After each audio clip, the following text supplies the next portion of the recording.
river water. River water, you see flowing.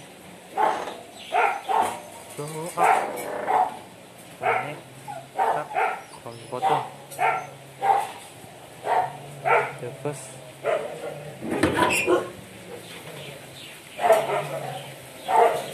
The first water filter, sand filter. The first sand filter. Connect at the back.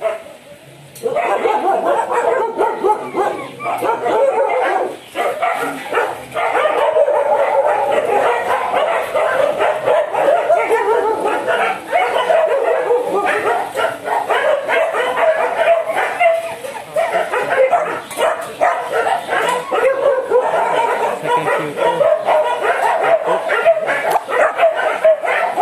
Second water filter.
Clear.